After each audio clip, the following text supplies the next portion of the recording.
નમસ્કાર વિદ્યાર્થી મિત્રો, આપણે યુટ્યુબના માધ્યમથી ઓનલાઈન અભ્યાસક્રમમાં આગળ વધીએ તો ધોરણ 11માં ગુજરાતીમાં પાંચમું કાવ્ય જે છપ્પા અને ઉખાણા છે, એમાં છપ્પા અખાના અને ઉખાણા શામળ ભટ્ટના છે. આ છપ્પા અને ઉખાણા વિગતવાર કવિએ કેવી રીતે એની રજૂઆત કરી છે એને જોઈશું. તો સૌથી પહેલા આપણે અખા દ્વારા રચિત છપ્પાનો અભ્યાસ કરીશું. હવે વિદ્યાર્થી મિત્રો, સાહિત્ય પ્રકાર તરીકે આપણે જ્યારે છપ્પાની વાત કરીએ તો છપ્પા એ ગુજરાતીમાં બહુ નાનો કહી શકાય એવો સાહિત્ય પ્રકાર છે. અને એ સાહિત્ય પ્રકારની જો વિશેષતા આપણે જોઈએ તો છપ્પા એટલે 6 પંક્તિઓ વાળો કાવ્ય પ્રકાર. છપ્પા એનું નામ એટલે જ પડ્યું કે એમાં કુલ 6 પંક્તિઓ હોય અને એ 6 પંક્તિ દ્વારા કવિ પોતાની વાતને અસરકારક રીતે મૂકવાનો પ્રયાસ કરે. આપણે અખાના છપ્પા ભણવાના છીએ એટલે અખા જેવા જ્ઞાની કવિની જ્યારે આપણે વાત કરીએ ત્યારે એ અખાના પરિચયમાં આપણે જોઈશું. પણ અહીં છપ્પા તરીકે એનું જે મૂળ રૂપ, જે બંધારણ છે એ 6 પંક્તિઓનું હોય છે. એટલે 6 પંક્તિનો એ કાવ્ય પ્રકાર છે. એ 6 પંક્તિમાં રોળા છંદની 4 અને ઉલાળા છંદની 2 પંક્તિઓ હોય છે. એટલે છંદોબદ્ધ રીતે એની રચના કરવામાં આવે છે. અને એમાં રોળા છંદની 4 પંક્તિ અને ઉલાળા છંદની 2 પંક્તિ, આમ કુલ 6 પંક્તિ થઈ અને એ છપ્પા બને. સાહિત્યમાં એને આપણે છપ્પા તરીકે ઓળખીએ છીએ. અખાએ છપ્પામાં ચોપાઈ છંદનો ઉપયોગ કર્યો છે. આમ તો જનરલી છપ્પામાં 4 રોળા છંદની અને 2 ઉલાળા છંદની પંક્તિઓ હોય, પણ અખાએ થોડી જુદી રીતે ચોપાઈમાં એટલે 4 પંક્તિઓમાં એમણે મોટા ભાગના છપ્પાઓની રચના કરી છે. અને મધ્યકાલીન સાહિત્યમાં સદાચાર બોધ અને કટાક્ષ માટે છપ્પા પ્રયોજાયા છે. સદાચાર બોધ એટલે આમ જનતાને સારું જીવન જીવવા માટેનો એક બોધ આ છપ્પા દ્વારા આપવાનો પ્રયત્ન થાય છે. ઉપરાંત સમાજમાં ચાલતી જુદા જુદા પ્રકારની જે અવ્યવસ્થાના સંદર્ભમાં જે પ્રવૃત્તિઓ ચાલે છે એના ઉપર કટાક્ષ કરી અને એક પ્રકારનો બોધ આમ જનતાને મળે એવા પ્રયત્નો આ છપ્પા દ્વારા થાય છે. છપ્પા વિશે વિદ્યાર્થી મિત્રો આ જે માહિતી છે એ એની કાવ્ય પંક્તિઓના સંદર્ભમાં, એમાં વપરાતા છંદોના સંદર્ભમાં, અને ખાસ કરીને છપ્પા શા માટે લખાયા અથવા છપ્પામાં કયા પ્રકારના વિષય વસ્તુનું કવિ આલેખન કરે છે, તો ખાસ સદાચાર બોધ અને કટાક્ષ. તો એમાં અખાએ આ છપ્પા ભલે ચોપાઈ સ્વરૂપમાં લખ્યા પણ કેવા અદ્ભુત લખ્યા છે. છપ્પા એટલે અખો અને અખો એટલે છપ્પા. એ જે વાત અખાના સંદર્ભમાં લાગુ પડે છે એ સાહિત્ય પ્રકાર તરીકે આપણે જ્યારે અખાની વાત કરીએ ત્યારે આપણને ખ્યાલ આવે કે છપ્પાના રચનાકાર તરીકે અખાએ જે પ્રકારનું જ્ઞાન આમ સમાજમાં પીરસવાનું કામ કર્યું છે એ બહુ જ અદ્ભુત છે. તો સૌથી પહેલા સાહિત્યકાર તરીકે અખાનો આપણે પરિચય મેળવીશું અને એ પછી અખાએ રજૂ કરેલા છપ્પા વિશે પણ આપણે જોઈશું. તો આમ તો અખાનો જન્મ ઈસવીસન 1591 અને એનું મૃત્યુ 1656માં, એટલે લગભગ 16મી સદીની છેક આખરમાં એમનો જન્મ હોવાથી 17મી સદી એવું મોટા ભાગે આપણે પાઠ્યપુસ્તકમાં અને એમાં જોઈએ છે. એટલે 17મી સદીમાં થઈ ગયો એમ આપણે કહીએ, કારણ કે 16મી સદીના છેક અંત ભાગમાં 1591માં એમનો જન્મ હતો. એટલે એ રીતે જોઈએ તો 17મી સદીમાં અખો થયો. અખાનું પૂરું નામ અક્ષયદાસ રૈયાદાસ સોની હતું.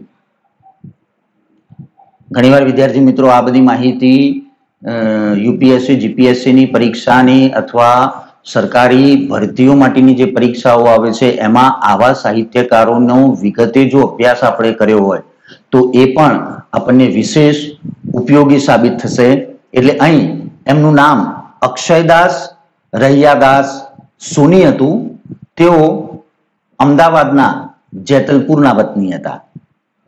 હાલ પણ ખાડિયા પાસે આવેલી દેસાઈના પોળનું મકાન એક મકાન છે જે આજે પણ અખાના ઓરડા તરીકે જાણીતું છે. એટલે અખો આ ખાડિયામાં દેસાઈની પોળના મકાનમાં જ્યાં રહેતા હતા એ મકાન આજે પણ ભલે એ પ્રકારની અવસ્થામાં પણ અખાના ઓરડા તરીકે એ સ્થળ આજે પણ જાણીતું છે.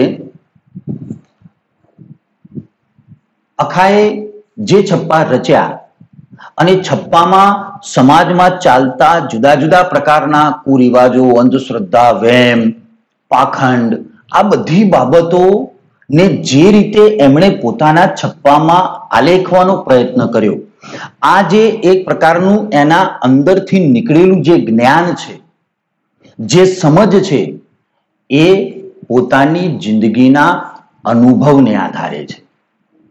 અખાના જીવનમાં ઘણી એવી ઘટનાઓ બની જેના કારણે આ સંસાર ઉપરથી અખાનો મોહ ઉઠી ગયો અને એમણે આ સંસારમાં ચાલતી આવી પ્રવૃત્તિઓને લોકો સામે લાવી અને વાસ્તવિકતા લોકોને બતાવવાનો પ્રયત્ન અખાએ પોતાના છપ્પા દ્વારા કર્યો. અહીં અખાના જીવનમાં એવી જે ઘટનાઓ બનેલી એમાં અખા ભગતના જીવનમાં એક તો પહેલી ઘટના બની કે એમના પિતા, બેન અને 2 વારની પત્નીઓના અવસાન થયેલા. એટલે સમય કરતા વહેલા પરિવારના જ સભ્યોને ગુમાવવાનું દુઃખ એ સ્વાભાવિક રીતે જ અખામાં હતું. ઉપરાંત ધર્મની બેન જમનાએ અખાએ ઘડી આપેલા હાર સંબંધી ઉઠાવેલી શંકા. તમે જુઓ, અખાએ જેને ધર્મની બેન માનેલી એ ધર્મની બેને, કારણ કે અખો એ વખતે સોનીનું કામ કરતો એટલે એ ધર્મની બેને એને કંઠી બનાવવા આપી. અખાએ ગાંઠના પૈસા ખર્ચી અને પોતાની ધર્મની બેન માટે સારામાં સારો હાર તૈયાર થાય એ માટે દિલથી એને પ્રયત્ન કર્યો અને છતાંય એની ધર્મની જ બેને એ હારમાં અખાએ ટૂંકમાં કંઈક ચોરી કરી છે અથવા કંઈક ભેળસેળ કરી છે એવો આક્ષેપ મૂક્યો. એટલે પોતાની જ ધર્મની બેન દ્વારા મુકાયેલા આક્ષેપથી આખું વ્યાકુળ થઈ ગયો.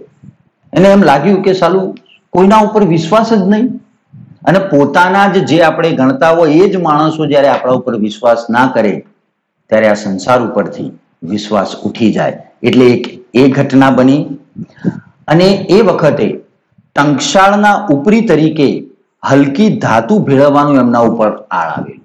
એ વખતે અમદાવાદમાં આજે પણ ટંકશાળ છે, એ ટંકશાળમાં અખો ત્યાં કામ કરતો અને એ વખતે ત્યાંનો ઉપરી હોવાના નાતે ત્યાં કંઈક ગડબડ થઈ હશે અને ગડબડના અનુસંધાનમાં ત્યાં જે કંઈ વસ્તુમાં ભેળસેળનો આરોપ લાગ્યો એ ત્યાંના ઉપરી તરીકે એનો બધો આરોપ અખા ઉપર આવ્યો.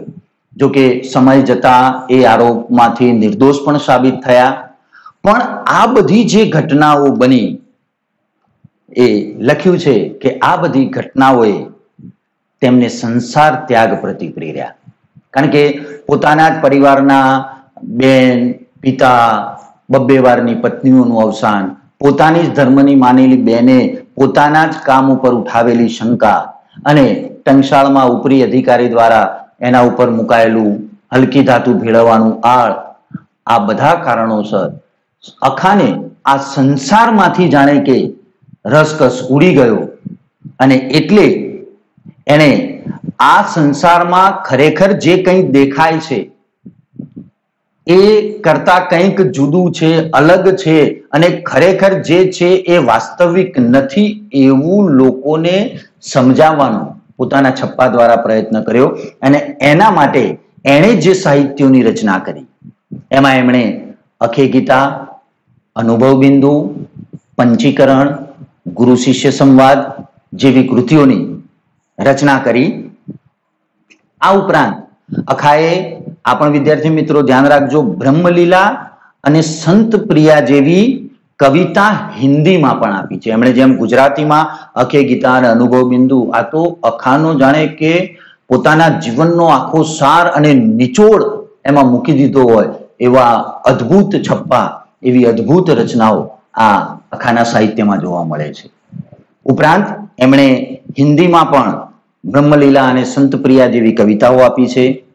ગુજરાતી સાહિત્યમાં એમણે કુલ, વિદ્યાર્થી મિત્રો યાદ રાખજો, ભવિષ્યમાં પણ ઉપયોગી થાય, 746 છપ્પા અખાએ લખ્યા છે. અને આ જે અખાએ છપ્પા લખ્યા એ છપ્પામાં મૂળ એમનો આશય સમાજને આવી જુદા જુદા પ્રકારની દુષ્પ્રેરણાઓથી બચાવી અને લોકોને એનાથી અળગા રાખી અને શાંતિથી પોતાનું જીવન જીવી શકે એવો એક બોધ આપવાનો આશય અખાનો આપણે જોઈ શકીએ છીએ. કારણ કે પોતે જીવનમાં એવી ઘણી બધી પરિસ્થિતિઓનો સામનો કરેલો જેના થકી એમને આ સંસારમાંથી રસ ઉડી ગયો અને એટલે જ એમણે છપ્પામાં સમાજની રૂઢિગ્રસ્તતા, સામાજિક દૂષણો, ધાર્મિક પાખંડ, ઢોંગ, આચાર જડતા, સાંપ્રદાયિક ઝઘડા, દેહ દમન, દંભી ભક્તો, પાખંડી ગુરુઓ વગેરે સામે એમણે તીખા પ્રહારો કર્યા, બહુ કટાક્ષ કર્યા. અખાના છપ્પા તમે જુઓ, અંધ અંધ અંધારે મળ્યા, જેમ તલમાં કોદરા ભળ્યા, ન થાય ગેસ કે ન થાય ગાણી, કહે અખો અમે એ વાત જાણી. તમે એમના વર્ણનને જુઓ, સાંભળો તો તમને એમ થાય કે અખો સીધી સાધી સરળ વાતમાં પણ કેટલી બધી અસરકારક વાતો એ મૂકી જાય છે. અખાના છપ્પામાં તમે જુઓ તો આંધળો સસરો ને સરંગટ વહુ, એમ કથા સાંભળવા ચાલ્યું સૌ, કહ્યું કશું ને સમજ્યું કશું, આંખનું કાજળ ગાલે ઘશું. સસરો આંધળો હોય અને ઘૂમટો તાણી અને વહુ આવે તો આંધળો સસરો હતો એને ક્યાં દેખાવાનું, તો છતાંય તમે જુઓ કે કેવો કટાક્ષ, કે સમાજમાં કેવું ચાલે છે એ બતાવવાનો આશય પણ બહુ જ અસરકારક રીતે લોકોમાં આ વાત મૂકી અને ખરેખર સંસારમાં કેવું ચાલે છે એની વાસ્તવિકતા એમણે રજૂ કરી. આ ઉપરાંત અનુભવ નહીં દેખાડે આંખ, મનમાં જાણે ધનની ધાક, માયેલું મન માયામાં ફરે, અને વાત બ્રહ્મની, વાત એ વૈખરી બ્રહ્મની કહે, સૌને કહે મિથ્યા સંસાર, પોતે ચાટે વારંવાર. તમે જુઓ સમાજમાં આવા લોકો બ્રહ્મ સત્ય જગત મિથ્યાની વાતો કરનારા ખરેખર જગતની જુદા જુદા પ્રકારની લીલાઓમાં એ કેવી રીતે સંડોવાયેલા હોય છે. કામ, ક્રોધ, લોભ, મોહ એનો ત્યાગ કરવાને બદલે એમાં જ લોકો કેવા રચ્યા પચ્યા રહે છે એના બહુ જ સરળ દ્રષ્ટાંતો અખાએ આપ્યા છે. ટૂંકમાં સમાજમાં આવા જે પણ ઢોંગ ચાલે છે, ધાર્મિક પાખંડો ચાલે છે, પાખંડી ગુરુઓ છે, આચાર જડતા છે, સાંપ્રદાયિક ઝઘડાઓ છે, આ બધી બાબતોને પોતાના છપ્પામાં સાંકળી લઈ અને બહુ જ અસરકારક રીતે એમણે સામાન્ય શ્રોતાઓને સમજાવવાનો, સામાન્ય જનતાને એની અસર પડે એ માટેનો એક સુંદર પ્રયત્ન એમના છપ્પામાં કર્યો છે.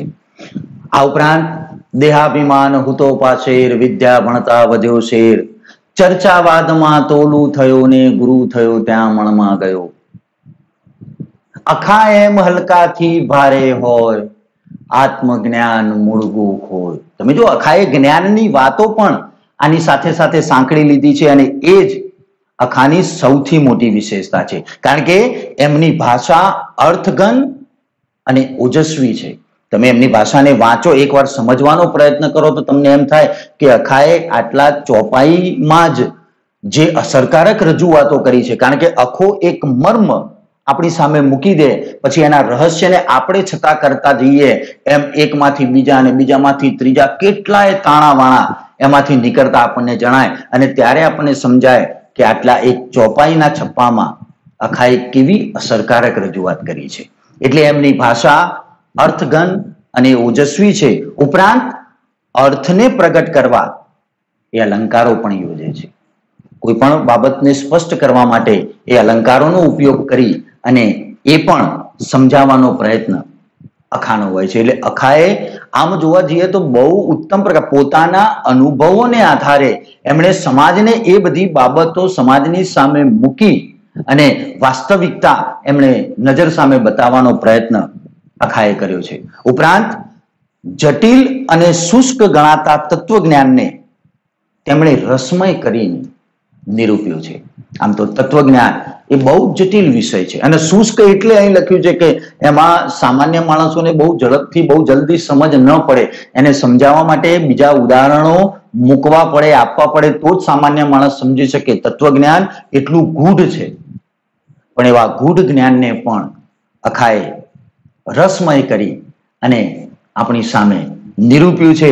અને આટલી અસરકારક એમની વાણીની જે છાપ છે એ સમાજમાં જુદા જુદા પ્રકારની આવી પરિસ્થિતિઓ સામે અખાએ લોકોમાં જે જ્ઞાન પીરસવાનું કામ કર્યું છે એટલે ગુજરાતી જ્ઞાનમાર્ગી કવિતાઓમાં શ્રેષ્ઠ છે.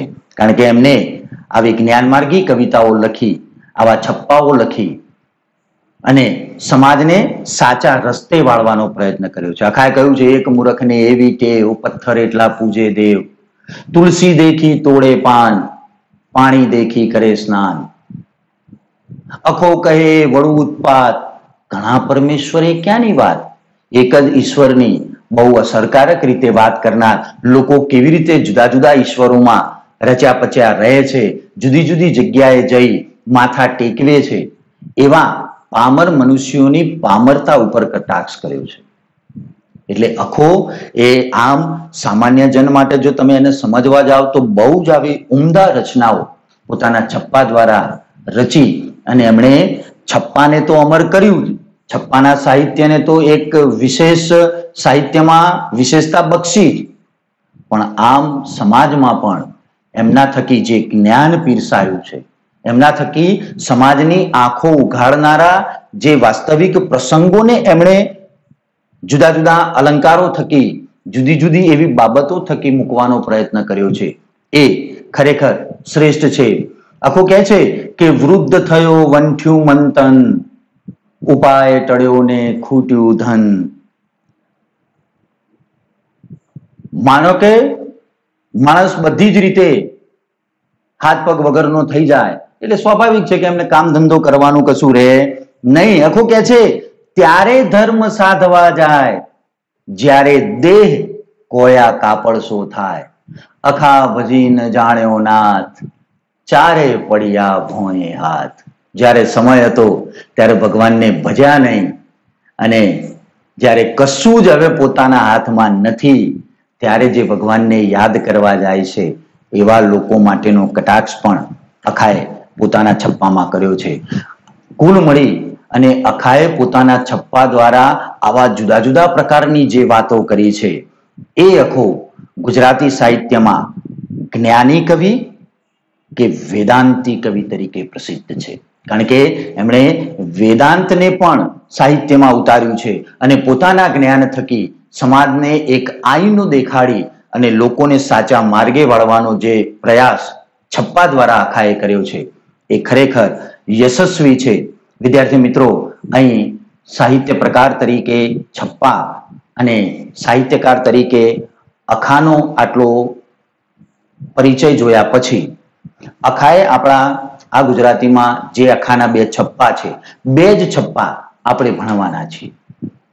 પણ આ બંને છપ્પામાં અખાએ એક છપ્પામાં જ્ઞાની માણસોની વાત કરી છે, જ્યારે બીજા છપ્પામાં એમણે ભાષાના સંદર્ભમાં, ભાષાની વિશેષતાના સંદર્ભમાં અને ખાસ કરીને ભાષા દ્વારા રજૂ થતા ભાવના સંદર્ભમાં અખાએ બહુ જ સરસ વાત અહીં આપણી સામે મૂકી છે. જ્ઞાની માણસો કેવી રીતે ગમે એવી મુશ્કેલીમાંથી પણ હેમખેમ પોતાની જાતને ઉગારી લે અથવા બચી જવાના જુદા જુદા માર્ગો એ ઓટોમેટિકલી શોધી કાઢે એનું ઉદાહરણ એમને અહીં પંખી અને એની પાંખો દ્વારા આપ્યું છે. જ્યારે જે અજ્ઞાની માણસો છે એને અહીં અખાએ ઉંદરની સાથે સરખાવ્યા છે કે જે ઉંદરની જેમ ખાલી બૂમાબૂમ ને રાડા રાડ કરે, પણ આવેલી સમસ્યામાંથી કેવી રીતે પાર ઉતરવું, મુશ્કેલીમાંથી ઉગરવા માટે કેવા પ્રયત્નો કરવા, એનું જેને જ્ઞાન નથી એ ઉંદરની જેમ શોરબકોર કર્યા કરે છે.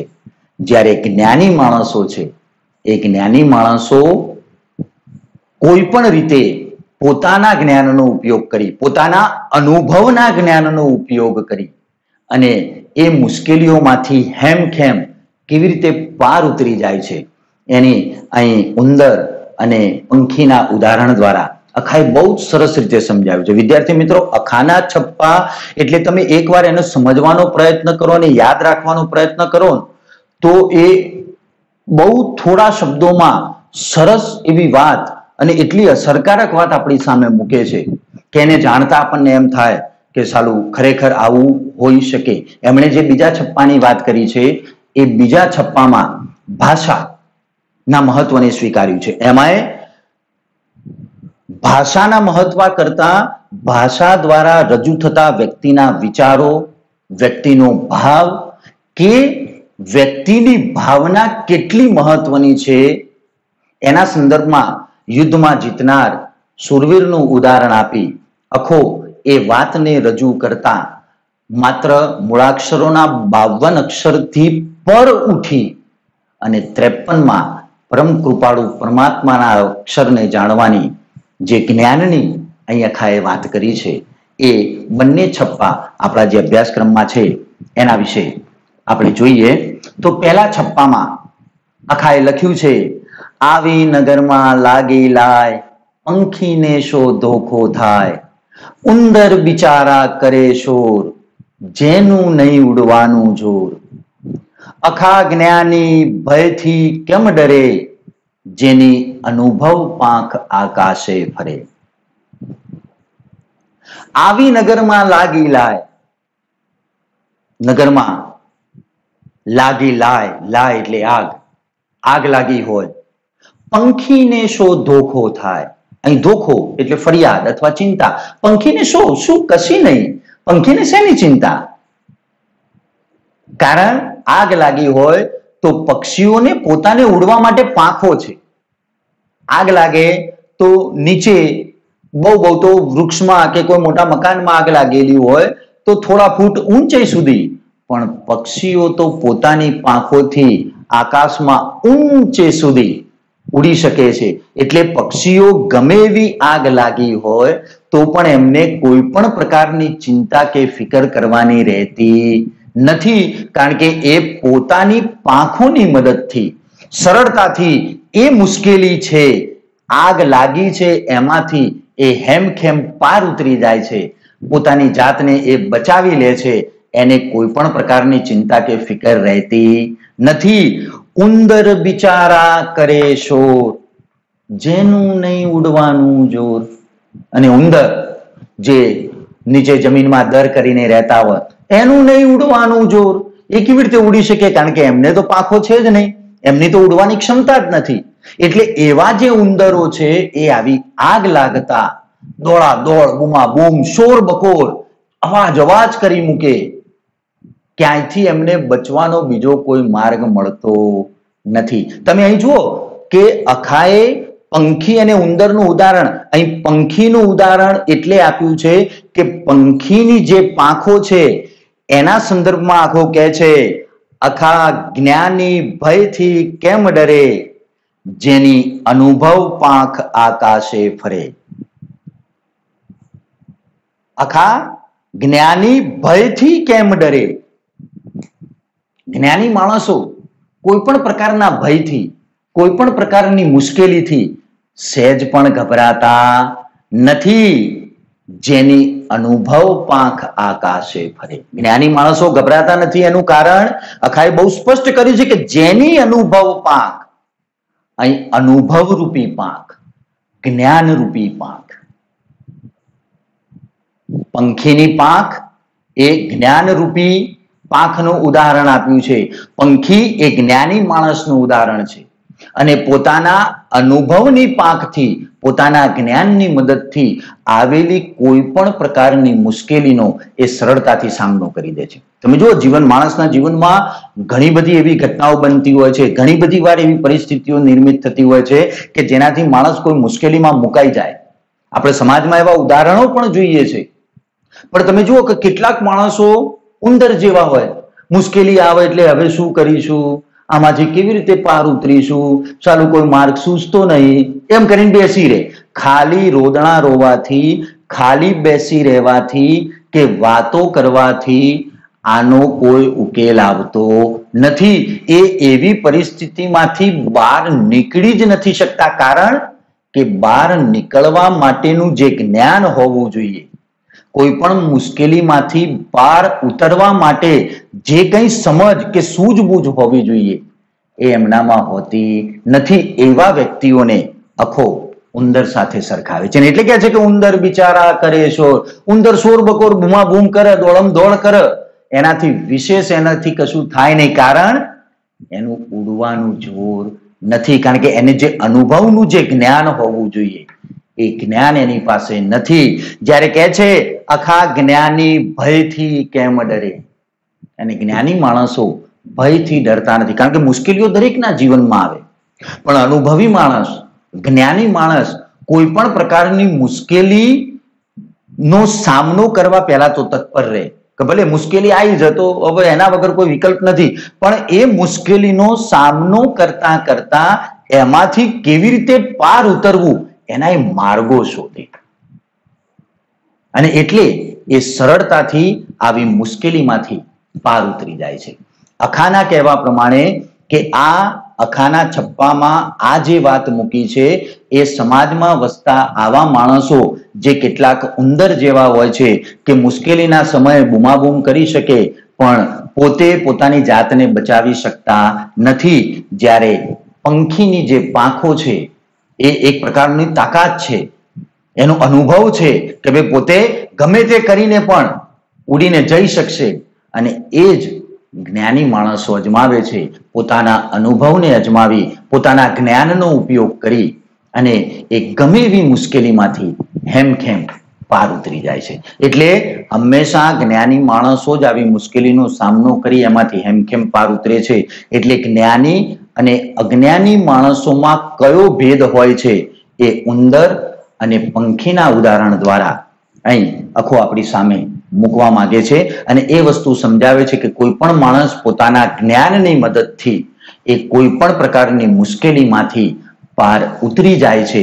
અહીં વિદ્યાર્થી મિત્રો, જે પ્રતીકો દ્વારા અખાએ વાત મૂકી છે એ પ્રશ્નના સંદર્ભમાં પૂછાય તો પણ યાદ રાખજો. એટલે ટૂંકા પ્રશ્નોમાં આમાંથી એવા પ્રશ્નો આવી શકે. આ અખાનો પહેલો છપ્પો. અખાએ બીજા છપ્પામાં જે વાત કરી છે, ભાષાને શું વળગે ભૂર, જે રણમાં જીતે તે શૂર, સંસ્કૃત બોલે શું થયું, કંઈક પ્રાકૃતમાંથી નાસી ગયું, 52 નો સઘળો વિસ્તાર, અખા 53મો જાણે પાર. અખાએ પોતાના બીજા છપ્પામાં ભાષા અને ભાષા તથા દ્વારા વ્યક્ત થતા ભાવને અહીં મહત્વ આપવાનો પ્રયત્ન કર્યો છે. અને એના અનુસંધાનમાં અખો કહે છે ભાષાને શું વળગે ભૂર. અહીં ભૂર એટલે મૂર્ખ. અહીં કહેવાનો મતલબ અખાનો એવો છે કે મૂર્ખ લોકો ભાષાના વળગણને પકડી રાખે છે કે અમુક જ ભાષા હોવી જોઈએ. જેમ એક સમય પહેલા એવું હતું કે સંસ્કૃત ભાષાનું જ મહત્વ હતું અને સંસ્કૃતમાં બોલતા કે સંસ્કૃતની રજૂઆત કરનાર માણસો શ્રેષ્ઠીઓ કહેવાય, જ્ઞાની કહેવાય એવું હતું. જેમ આજે ઇંગ્લિશમાં છે, આજે અંગ્રેજી વિષય એટલે આપણા મનમાં એક એવું છે કે ભાઈ અંગ્રેજી બોલે એ જ સારો, એ જ મોટો માણસ ગણાય. પણ આખો કહે છે ભાષાને શું વળગે ભૂર, ભાષાને મૂર્ખ માણસો વળગી રહ્યા છે. કારણ કે મહત્વ ભાષાનું નથી, ભાષા દ્વારા વ્યક્ત થતા ભાવનું મહત્વ છે. તમે કોઈ પણ ભાષામાં વાત કરો, આપણે તમે જુઓ કે આપણી પ્રાદેશિક બોલીઓની તમે વાત કરો, આપણે ગુજરાતીમાં કહીએ છીએ 12 ગાઉ એ બોલી બદલાય. જે વાત અહીં આપણે મહેસાણામાં મહેસાણી ભાષામાં વાત કરીએ છીએ એ જ વાત તમે દક્ષિણમાં સુરતમાં જાઓ તો એના કેટલાક એક્સેન્ટ, કેટલીક લેંગ્વેજમાં પરિવર્તન આપણે જોઈએ છીએ. એ જ પ્રમાણે તમે કચ્છમાં જાઓ કે આ બાજુ સાબરકાંઠામાં જાઓ તો ભાષામાં પરિવર્તન એ બારગાઉએ બોલી બદલાય એટલે બદલાય જ, પણ મહત્વ જે રજૂઆત છે એ રજૂઆતમાં તમારો જે ભાવ છે, જે ભાવના સમાયેલી છે એ ભાવનાનું મહત્વ કરતા શીખવું જોઈએ એમ અખો અહીં સ્પષ્ટ કહે છે. અને એનું ઉદાહરણ આપતા કહે છે રણમાં જીતે જે જીતે તે શૂર. યુદ્ધમાં જીતે એને જ શૂરવીર કહેવાય. તમે કોઈ પણ રીતે તમારા શસ્ત્ર સરંજામ તમે કેવી રીતે લડ્યા, કયા હથિયારથી લડ્યા એ મહત્વનું નથી, પણ યુદ્ધમાં તમે વિજય મેળવો છો એ મહત્વનું છે. અને વિજય શૂરવીર માણસો જ મેળવી શકે. એ કાં તો પોતાના અસ્ત્ર કે શસ્ત્રોથી, પોતાના બુદ્ધિ ચાતુર્યથી, પોતાની યુક્તિથી, કોઈ પણ રીતે, પણ છેવટે જે યુદ્ધમાં જીતે એ શૂરવીર કહેવાય. એટલે જેમ શૂરવીર એક યોદ્ધો, પરાક્રમી વ્યક્તિ યુદ્ધમાં લડી અને વિજયી બને છે અને વિજયી બન્યા પછી એ શૂરવીર ગણાય છે, એમ ભાષા તમે કોઈ પણ વાપરો પણ તમે એના દ્વારા શું વ્યક્ત કરવા માંગો છો એ વ્યક્ત થયેલા ભાવનું જે મહત્વ છે, મહત્વ એનું છે. જેમ યુદ્ધ કરવાનું મહત્વ નથી, પણ યુદ્ધમાં તમે કોઈ પણ પ્રકારે જીત મેળવો છો એ શૂરવીર ગણાય. એમ ભાષામાં તમે જે ભાવ રજૂ કરો છો એ ભાવનું મહત્વ હોય. સંસ્કૃત બોલે શું થયું? સંસ્કૃત બોલવાથી કઈ તમે સારી ભાષા કે સારો ભાવ વ્યક્ત કરી શકો છો એ માત્ર સંસ્કૃતમાં જ થાય એવું તો શક્ય નથી. કઈ પ્રાકૃતમાંથી નાસી ગયું, કારણ કે પ્રાકૃત એ સંસ્કૃતમાંથી જ ઉતરી આવેલી ભાષા છે. કારણ કે પહેલા મૂળ ભાષા સંસ્કૃત હતી, સંસ્કૃતમાંથી પ્રાકૃત આવ્યું, પ્રાકૃતમાંથી અપભ્રંશ આવી અને અપભ્રંશમાંથી આપણી ગુજરાતી આવી. એટલે અને ગુજરાતીમાં આપણી લોકબોલીઓ કેટલી બધી છે. એટલે ભાષા તમે કોઈ પણ વાપરો, ખાલી સંસ્કૃત બોલે શું તો ખાલી સંસ્કૃતમાં બોલો એટલે જ તમે ભાવને વ્યક્ત કરી શકો એવું ના હોય. એવું અખો અહીં સ્પષ્ટ કહે છે ભાષાને ક્યારે વળગી રહેવાની જરૂર નથી. કઈ પ્રાકૃતમાંથી નાસી ગયું, તમે લોક બોલીમાં, લોક ભાષામાં પણ તમે કોઈ પણ વાત જો બીજાને સમજાવી શકો, એ વાતમાં રહેલા તથ્યને, એ વાતમાં રહેલા તમારા ભાવને સ્પષ્ટ કરી શકો તો એ ભાષા શ્રેષ્ઠ છે. સંસ્કૃત જ શ્રેષ્ઠ છે અથવા સંસ્કૃતમાં જ રજૂઆત કરી હોય તો એ શ્રેષ્ઠ ગણી શકાય એવું માનવાની ભૂલ નહીં કરવી. એમ અખો અહીં સ્પષ્ટ કહે છે તમે કોઈ પણ ભાષામાં, કોઈ પણ બોલીમાં પણ તમારો જે ભાવ છે એ અસરકારક રીતે રજૂ થાય, સામેવાળાને સમજાય એટલે આપણું કામ પૂરું થયું. એટલે અહીં ભાષાના સંદર્ભમાં આખો તમે જુઓ છેલ્લે કહે છે 52નો સઘળો વિસ્તાર અખા 53મો જાણે પાર. આ 52નો સઘળો વિસ્તાર એટલે કયો કે આપણી આ જુદી જુદા પ્રકારની જે ભાષાઓ છે એ 52 મૂળાક્ષરોમાં સીમિત થઈ ગયેલી છે. અને એ 52 મૂળાક્ષરોમાં સીમિત થઈ ગયેલી જે ભાષા છે એ ભાષાથી પર ઉઠી આખો કહે છે 53મો જાણે પાર. જે માણસ આ 52 મૂળાક્ષરના ભાષાના વળગણમાંથી છૂટી અને જે દિવસે 53મો અક્ષર એટલે પરમ કૃપાળુ પરમાત્માને જાણી લેશે એને બીજા કશાયની જરૂર નહીં રહે. એટલે અહીં ભાષાની વાત કરી, કહે છે કે ભાષાને મૂર્ખ લોકો વળગી રહ્યા છે. રણમાં, યુદ્ધના મેદાનમાં જે જીતે એ જ સુરવીર હોય. એમ ભાષા એ તમે કઈ ભાષામાં રજૂ કરો છો એના કરતા તમે શું રજૂ કરો છો, તમારો ભાવ, તમારા કહેવાનું તાત્પર્ય તમે સામેવાળાને કેટલી સરળતાથી સમજાવી શકો છો, અહીં એનું મહત્વ છે. અને એ મહત્વ દર્શાવતા આખો કહે છે કે મૂળાક્ષરના આ 52 અક્ષરોમાંથી બહાર નીકળી અને જો 53મો ઈશ્વરને આપણે પામવાનો પ્રયત્ન કરીશું તો આ બધી જ મુશ્કેલીઓમાંથી આપણે પાર ઉતરી જઈશું અને આપણો ભવ સુધરી જશે. આમ વિદ્યાર્થી મિત્રો, અખાના માત્ર આ 2 જ છપ્પા, પણ જે અસરકારક રીતે એકમાં જ્ઞાનની વાત, જ્ઞાની માણસોની વાત અને બીજામાં ભાષાના માધ્યમ દ્વારા પરમ કૃપાળુ પરમેશ્વરને પ્રાપ્ત કરવાની જે વાત અહીં અખાએ કરી છે એને આપણે આ છપ્પાના માધ્યમથી આટલામાં એ પૂરી કરીએ છીએ। પણ વિદ્યાર્થી મિત્રો યાદ રાખજો કે આના જે સ્વાધ્યાયના પ્રશ્નો છે એ પણ તમે લખશો તો વિશેષ રીતે તમે આને સમજી શકશો। અસ્તુ।